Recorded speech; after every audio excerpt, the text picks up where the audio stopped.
Bonjour à tous, j'espère que vous allez excellemment bien et on continue avec cette Coupe du Monde féminine avec le deuxième match de cette deuxième journée de phase de poule du groupe B. C'était entre l'Afrique du Sud et la Chine. On s'était quitté avec la victoire de l'Allemagne sur l'Espagne. Et bien là on retrouvait les deux équipes qui avaient perdu lors de cette première journée. Défaite pour l'Afrique du Sud 3-1 face à l'Espagne et puis défaite pour la Chine 1-0 face à l'Allemagne. Donc c'était deux équipes qui avaient envie de relever la tête après un début de compétition qui était peut-être pas optimal pour elles.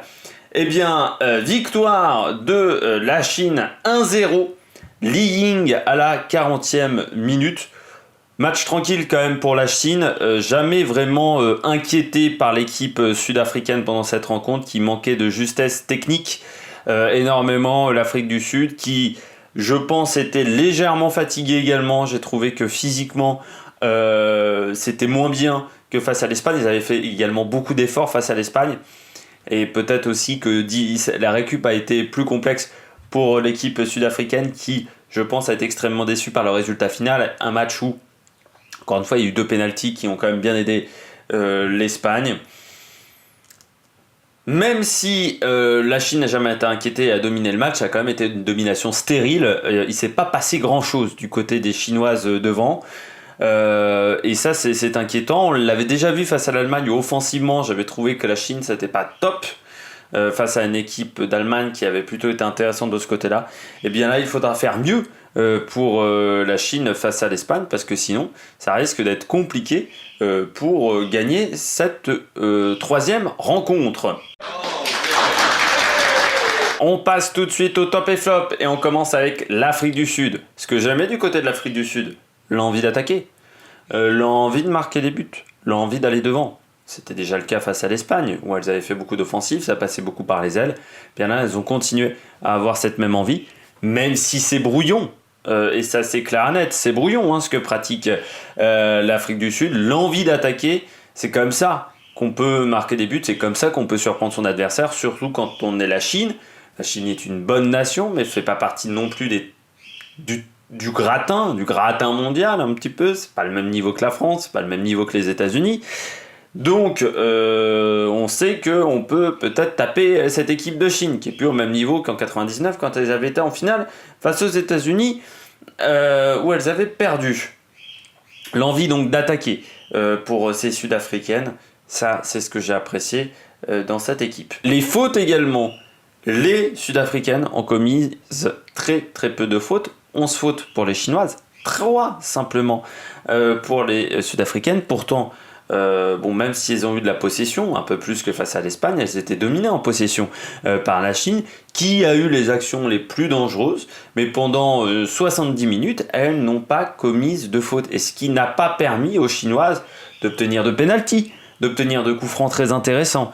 Or, on sait que elles ont des grandes joueuses, les Chinoises, qui auraient pu leur permettre de marquer des buts de la tête, même si au niveau timing, les joueuses chinoises au niveau de la tête, c'est pas vraiment ça. Mais ne pas commettre de faute, c'est déjà limiter les opportunités de l'adversaire de marquer des buts. Alors, malgré tout, le fait de ne pas faire de faute, de ne pas commettre de faute, c'est peut-être aussi un manque d'agressivité en défense, un manque d'agressivité au milieu de terrain, et donc il faut relativiser ce point positif. Mais quand même, ça permet d'éviter aux adversaires d'avoir des munitions. Mais l'Afrique du Sud, je pense, aura quand même du mal face à l'Allemagne. Parce que j'ai vu une Afrique du Sud quand même sacrément fatiguée en fin de rencontre. Ce que j'ai pas aimé du côté de l'Afrique du Sud, la technique. Ça manque au niveau technique, quoi. On le voit, il y a Getlana qui est une joueuse qui est très forte de ce côté-là, mais... Après derrière, c'est, il me semble-t-il, très très très très très limité au niveau milieu de terrain, au niveau de la technique. Ça manque d'une joueuse qui est capable de faire la différence autre que Getlana. Et comme on sait que c'est Getlana qui peut faire la différence, eh bien tout le jeu se repose sur elle au niveau de l'offensive. Et elle est jeune, je suis pas sûr qu'elle ait encore les épaules pour ça. Du côté du milieu de terrain, il faut apporter beaucoup plus à niveau technique et je pense que c'est là où le bas blesse. Et c'est pour ça que le milieu de terrain sud-africain s'est fait totalement manger par la Chine. L'expérience C'est une équipe qui manque d'expérience, l'Afrique du Sud, au niveau du haut niveau, ça se ressent. C'est une équipe qui est jeune, hein, l'Afrique du Sud. Une équipe qui participe à sa première Coupe du Monde, qui pendant quelques années a eu du mal, même au niveau africain, à pratiquer du beau football. Et on sent que cette équipe repart un petit peu de rien. C'est une sélection qui est assez jeune, hein, 93 le premier match de l'Afrique du Sud. Et au niveau du haut niveau, ça manque beaucoup d'expérience, avec je pense beaucoup de joueuses qui jouent en Afrique, qui jouent pas forcément dans des grands clubs, même si quelques-unes jouent en Chine. Ça manque un petit peu quand même d'expérience. On l'a senti à certains moments dans le match où défensivement c'est un peu naïf sur le but. Offensivement, elles restent parfois dans le même schéma trop longtemps, alors il faut qu'elles comprennent plus rapidement que ce qu'elles font n'est pas intéressant. Donc voilà, c'est dommage ce manque d'expérience, puis la gestion de fin de match qui n'était pas exceptionnelle de la part de l'Afrique du Sud. Les offensives pas organisées. Alors ça m'a énervé. Avec Getlana, par exemple, qui n'a pas fait un très grand match. Mais même de l'autre côté, tu sens que dès qu'elles sont en attaque, les joueuses sud-africaines, elles ne savent pas trop quoi faire. C'est-à-dire, elles ont l'envie, elles ont la motivation pour attaquer, pour marquer des buts, mais elles n'ont pas les moyens. Et c'est le problème du côté de l'Afrique du Sud. L'envie ne suffit pas, il faut aussi de l'organisation. Et l'organisation sur les attaques, elle est inexistante. Ça manque de soutien. C'est brouillon, très brouillon, c'est-à-dire qu'on sent qu'il n'y a pas de tactique préétablie à l'entraînement. On voit que c'est aussi pas organisé du côté du jeu sud-africain, c'est que les attaques partent énormément de longs ballons, c'est-à-dire qu'on a totalement négligé le milieu de terrain. Or il faut construire un minimum si vous voulez battre une équipe comme la Chine qui est plutôt bien en place. Et en plus la construction, ça vous permet également d'avoir des soutiens, parce que ça permet de ralentir un petit peu les attaques, ce qui vous permettra au soutien de venir. Et le problème des attaques sud-africaines, c'était énormément le manque de soutien, surtout en surface de réparation. Du côté de la Chine, ce que j'ai aimé, le pressing.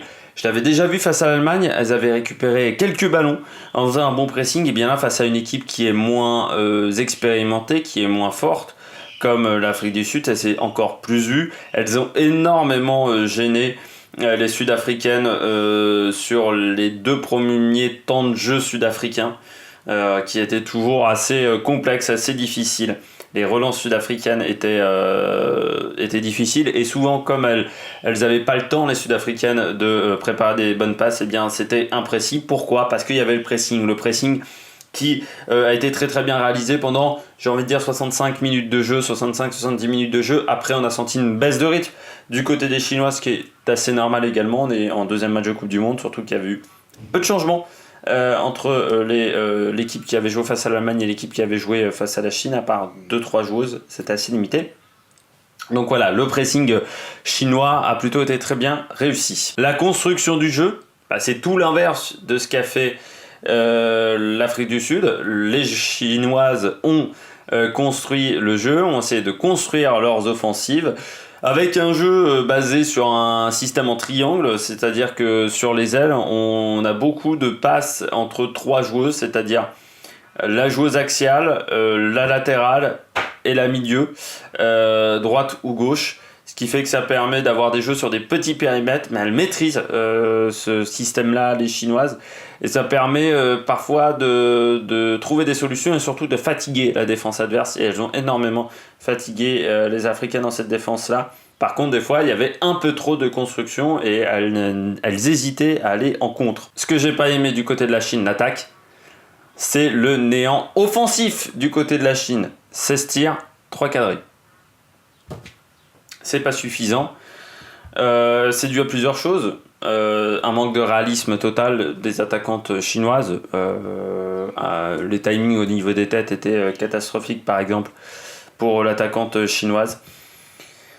C'est aussi dû parfois à un milieu de terrain qui n'était pas toujours efficient, surtout au milieu axial. Les 2 joueuses dans l'axe, elles n'étaient pas excellentes, je trouve. Elles n'ont pas fait une très grande rencontre, surtout il y en a une des 2, je ne sais plus laquelle, qui a fait beaucoup de fautes, ce qui fait qu'elle a perdu beaucoup de ballons de ce côté-là, et elle a permis à l'Afrique du Sud de récupérer des balles et de se retrouver de nouveau dans des situations un peu moins difficiles. Donc l'attaque, c'est vraiment ce qui a été le point noir du côté de la Chine. La vitesse de jeu. Alors je parlais de la construction, c'est bien de vouloir construire. Par contre, c'est bien également de construire avec un minimum de vitesse. Et le problème, c'est que les transmissions, ça n'allait pas assez vite. C'est-à-dire qu'on sentait qu'elles avaient le match en leurs mains, les Chinoises, mais qu'elles n'arrivaient pas à passer ce cap supplémentaire, cette vitesse de jeu qui permet vraiment de mettre son adversaire en difficulté. Déjà face à l'Allemagne, c'est ce qui avait manqué pour mettre cette équipe allemande en difficulté. Et bien là, ça a été également le cas. Pourquoi l'Afrique du Sud ne se prend qu'un but? C'est parce que l'équipe chinoise n'arrive pas à mettre de la vitesse dans le jeu. Et quand vous ne mettez pas de la vitesse dans le jeu, la défense a le temps de se replacer très facilement. Et c'est ce qui a manqué du côté des Chinoises. Et puis dernier point, un manque de top joueuses. Je pense du côté de cette équipe chinoise, c'est une équipe solide. Ça, on l'a compris. C'est une équipe qui a un plan de jeu qui est bien établi. Tactiquement, c'est en place. Défensivement, ça me semble en place. Par contre, il manque une top joueuse. C'est une équipe où on a l'impression que le niveau est très homogène entre les joueuses, mais il manque un leader technique, qui pourrait être également un leader de vestiaire, qui permet de donner une âme à cette équipe, qui permet surtout d'apporter beaucoup plus offensivement. Techniquement, ça manque un petit peu offensivement. Il manque vraiment une joueuse qui est capable de faire la différence à elle toute seule. Du côté de l'Afrique du Sud, il y a Svetlana. Du côté de la Chine, il n'y en a pas. Il n'y a pas un nom qui me vient à l'idée de bonne joueuse chinoise offensivement. Et ça, c'est ce qui va, je pense, leur manquer pour pouvoir aller extrêmement loin dans cette compétition. Je pense que c'est une équipe qui peut aller en quart, mais au-delà, ça me semble un petit peu complexe du côté de la Chine. On passe aux joueuses. Pour moi, la top joueuse de ce match, c'est Yuping Lin, la défenseur centrale, que j'ai trouvé plutôt bien en place, qui en plus marque le but, je crois que c'est elle, solide, grande, mais en même temps qu'elle arrive à avoir de la vitesse parce qu'elle est longiligne. Et puis elle se coordonne bien avec son homologue, avec sa collègue de charnière centrale. Donc ça c'est plutôt bien. Elles ont évité à l'Afrique du Sud d'avoir des occasions ultra dangereuses, parce que l'Afrique du Sud a vraiment eu aucune occasion excellente dans cette rencontre. Et bien c'est dû à la charnière centrale qui a fait plutôt une bonne rencontre. La joueuse qui n'a pas fait un bon match, c'est Svetlana. J'avais trouvé que face à l'Espagne, elle avait porté énormément. Et bien là, elle n'a pas apporté énormément. Trop de mauvais choix. Elle veut délivrer l'Afrique du Sud parce qu'elle sait que c'est la meilleure joueuse de l'Afrique du Sud, sauf qu'elle a des joueuses à côté d'elle. Et on sait très bien qu'en football, une joueuse seule ne peut pas faire gagner un match. C'est un collectif qui fait gagner un match et qui fait gagner une Coupe du Monde.